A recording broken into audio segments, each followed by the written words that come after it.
नमस्कार। देश के 1 करोड़ से ज्यादा कर्मचारी और पेंशन भोगियों के लिए इस वक्त की बड़ी खबरें आ रही है। जी हां दोस्तों, पहली बड़ी खबर की बात करें तो ईपीएस 95 पेंशनर्स के लिए दोस्तों पॉजिटिव खबर निकल कर आ चुकी है। न्यूनतम पेंशन बढ़ाने को लेकर संसद में मिला है आप सभी को बड़ा तोहफा। जी हां दोस्तों, आप सभी की ईपीएस पेंशन क्या 7,500 रुपए करने पर सरकार कोई बड़ा फैसला लेगी? क्या इस दिन आपके खाते में बढ़कर आएगी 7,500 प्लस डीए की पेंशन? इसको लेकर बड़ा अपडेट आया है, तो इसके बारे में संपूर्ण जानकारी दोस्तों आप सभी को इस वीडियो के माध्यम से दी जाएगी। वहीं आप सभी के लिए खुशखबरी और बताई जा रही है। 1 करोड़ पेंशन भोगियों के लिए सरकार का बड़ा गिफ्ट बताया जा रहा है। अब मिलेगा तगड़ा फायदा। तो किस तरीके से 1 करोड़ पेंशनर्स को जो है वो सरकार गिफ्ट देगी, तगड़ा फायदा उन्हें मिलने वाला है, इसके बारे में भी आज की इस वीडियो के अंदर बात करेंगे। और वहीं बात करेंगे आप सभी के लिए खुशखबरी का आदेश, पेंशन भोगियों की बड़ी जीत, जिसके बाद पेंशन भोगियों में जो है वो खुशी का माहौल नजर आ रहा है। आंध्र प्रदेश हाईकोर्ट के द्वारा आप सभी के लिए बड़ा फैसला निकलकर सामने आया है। तो आखिरकार आंध्र प्रदेश हाईकोर्ट का क्या फैसला आया, इसके बारे में बात करेंगे। वहीं अंत में हम बात करेंगे ईपीएफओ की पेंशन स्कीम को लेकर बड़ा अपडेट है। पेंशनर्स को मिलेगा 9,000 रुपए, जानिए पूरी डिटेल के साथ। जी हां दोस्तों, कर्मचारी भविष्य निधि संगठन की पेंशन योजना को लेकर बड़ा अपडेट आ रहा है कि पेंशनर्स को 9,000 रुपए की पेंशन किस तरीके से देखने को मिल सकती है, इसको लेकर क्या बड़ा अपडेट आया है, इसके बारे में भी दोस्तों आज की इस वीडियो के अंदर बात की जाएगी। इसलिए आप सभी पेंशन धारकों से निवेदन है कि दोस्तों आज की इस वीडियो को आप लास्ट तक देखिएगा और चैनल पर नए हैं तो इसे भी सब्सक्राइब कर दीजिएगा। तो चलिए बिना किसी देरी के संपूर्ण खबरों को विस्तार से और सही सटीक इस वीडियो के अंदर जानते हैं। आप कृपया लास्ट तक, एंड तक इस वीडियो के बने रहिएगा। जी हां, सबसे पहले बड़ी खबर की बात करें तो ईपीएस 95 पेंशनर्स के लिए पॉजिटिव खबर आ चुकी है। न्यूनतम पेंशन को लेकर संसद में आप सभी के लिए बड़ा तोहफा मिला है। जी हां, ईपीएस 95 के तहत पेंशन भोगी अपनी मिनिमम पेंशन 1,000 रुपए से 7,500 रुपए प्रति माह करने की मांग की है। दिल्ली में इस आंदोलन का नेतृत्व नेशनल एजुकेशन कमेटी ने हाल फिलहाल में किया है। इससे आप सभी के लिए बड़ी खबर निकल कर आ रही है। जी हां दोस्तों, इस आंदोलन का जो नेतृत्व नेशनल एजुकेशन कर डाली है, जिसने अपना डेरा जो है वो दिल्ली में डाल दिया है। ईपीएस 95 पेंशन के तहत प्रति माह 1,000 रुपए से बढ़ाकर 7,000 रुपए की पेंशन को करने को लेकर तो दोस्तों ईपीएफओ के अधिकारियों और दोस्तों एनएससी के प्रतिनिधियों के बीच हाल ही में दिल्ली में व्यापक चर्चाएं हुई, जिसमें मिनिमम पेंशन बढ़ाने, उच्च पेंशन का लाभों और मेडिकल सुविधाओं पर जोर दिया गया है। एनएससी के राष्ट्रीय अध्यक्ष कमांडर अशोक राउत और राष्ट्रीय महासचिव ने ईपीएफओ के सीनियर अधिकारियों के साथ महत्वपूर्ण मुद्दों पर बातचीत की है। जी हां दोस्तों, तो पेंशन भोगियों की मांगे और प्रतिक्रिया की बात करें तो पेंशन भोगियों की प्रमुख मांगे मिनिमम पेंशन में वृद्धि, महंगाई भत्ता और व्यापक मेडिकल सुविधा शामिल होनी चाहिए। इन मांगों के प्रति कर्मचारी भविष्य निधि संगठन की प्रतिक्रिया सकारात्मक रही है और चर्चा के दौरान इन मुद्दों को प्राथमिकता दी गई है। इसी के संदर्भ में अतिरिक्त केंद्रीय भविष्य निधि आयुक्त प्रशासन चंद्रमौली चक्रवर्ती ने स्पष्ट किया कि इन मांगों को गहन समीक्षा के लिए यहाँ पर भेजा जा रहा है। वहीं विरोध और सामाजिक प्रभाव की बात करें तो 31 जुलाई 2024 को जंतर मंतर पर हुए विरोध प्रदर्शन में हजारों पेंशन भोगियों ने हिस्सा लिया। इस प्रदर्शन ने न केवल सरकार पर बल्कि समूचे देश पर ध्यान आकर्षण किया। इन मुद्दों की ओर देश को यहाँ पर जो है सोचने के लिए कहा। नेशनल एजुकेशन कमेटी और कर्मचारी भविष्य निधि संगठन के बीच निरंतर संवाद और चर्चाओं का आयोजन जारी है। पेंशन भोगियों की उचित मांगों को मंजूरी देने के लिए सरकार और संगठन दोनों ही प्रयासरत हैं। इसी के साथ ही व्यापक चिकित्सा सुविधा और उचित महंगाई भत्ता प्रदान करने की दिशा में भी काम किया जा रहा है, जिससे पेंशन भोगियों की जीवन गुणवत्ता में सुधार हो सकेगा और उनकी जो मांगे हैं वो मंजूर होकर आएगी, जिससे उन्हें बड़ी राहत जो है इस बुढ़ापे के अंदर मिल पाएगी। ये बड़ी खबर आप सभी के लिए हाल फिलहाल में निकलकर सामने आ चुकी है। वहीं दोस्तों खुशखबरी आप सभी के लिए बताई जा रही है कि 1 करोड़ पेंशनर्स को सरकार जो है वो बड़ा गिफ्ट देने वाली है।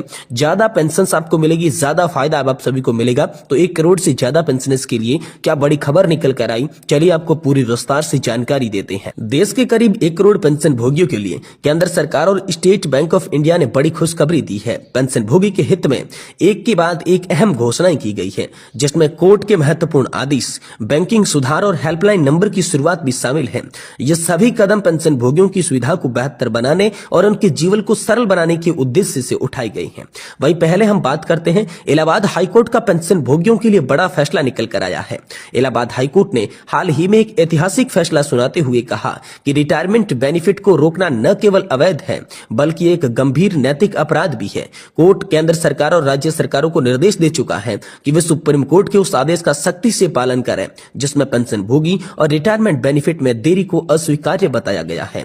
अगर इस फैसले के तहत स्पष्ट किया गया है कि अगर किसी भी कर्मचारी को रिटायरमेंट के बाद लाभ मिलने में देरी होती है तो संबंधित अधिकारी पर पेनल्टी लगाई जाएगी। कोर्ट यह भी कह चुका है कि पेंशन और रिटायरमेंट बेनिफिट समय पर मिलना प्रत्येक पेंशन भोगी का अधिकार है, जिसे नजरअंदाज करना कानूनन अपराध और कानून का उल्लंघन भी माना गया है। वही पेंशन भोगियों के लिए महत्वपूर्ण सूचनाएं भी जारी कर दी गई है जीपीएफ, जिसमें दोस्तों पेंशन पेमेंट ऑर्डर के वितरण की भी जांच की जाएगी। जी हां, सरकार ने पेंशन भोगियों को सलाह दी है कि अपने पेंशन भुगतान आदेश यानी कि पीपीओ को यहां पर दर्ज के पत्नी के नाम जन्म तिथि की जांच कर लें। यह सुनिश्चित करना आवश्यक है कि पीपीओ में दर्ज जानकारी जो है वो आधार कार्ड और पैन कार्ड से मेल खानी होनी चाहिए। अगर कोई भी त्रुटि पाई जाती है तो उसे तुरंत सावधानी पूर्वक जरूर ठीक करवाना है, क्योंकि गलत जानकारी के कारण फैमिली पेंशन प्राप्त करने में समस्याओं का सामना करना पड़ सकता है।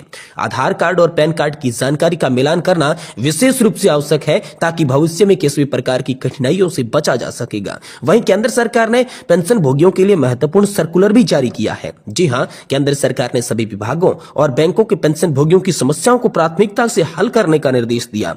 सर्कुलर में कहा गया कि पेंशन भोगी के साथ आदरपूर्ण व्यवहार किया जाए और उनके कार्यों को बिना किसी देरी के भी पूरा किया जाना चाहिए। सरकार ने यह भी कहा है कि अगर पेंशन भोगी किसी फॉर्म को भरने में असमर्थ होते हैं तो बैंक और अधिकारी यहाँ पर बिना किसी शुल्क के उनकी मदद करेंगे।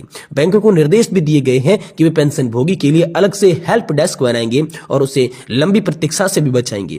इसके अलावा कार्यालय और बैंकों में पेंशन भोगियों को बार बार बुलाने की प्रथा पर रोक लगाई गई है। उनके लिए सभी काम एक ही बार पूछे गए जाने वाले प्रावधान भी आप सभी के लिए कर डाले हैं। तो वहीं दोस्तों, स्टेट बैंक ऑफ इंडिया ने पेंशन भोगियों के लिए नई सेवा की भी सौगात दे दी है।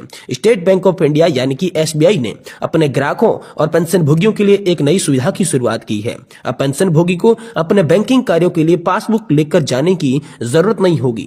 यह सुविधा आधार कार्ड आधारित सेवाओं पर आधारित है, जिसमें सभी बैंकिंग कार्य आसानी से पूरे किए जा सकते हैं। यह कदम पेंशन भोगियों की सुविधा को ध्यान में रखते हुए उठाया गया है, जिससे उनके बैंकिंग अनुभव को और सरल और परेशानी मुक्त बनाया जा सके। तो ये बड़ी खबर दोस्तों आप सभी के लिए हाल फिलहाल में जो है वो जारी कर दी जा चुकी है, और ये खबर दोस्तों जारी की है यहाँ पर साथ ही साथ pension state bank of India और केंद्र सरकार ने मिलकर पेंशन भोगियों के लिए जारी की है। वहीं दोस्तों बात करें तो आप सभी पेंशन को लेकर दोस्तों आंध्र प्रदेश हाईकोर्ट का एक बड़ा फैसला सामने आया है।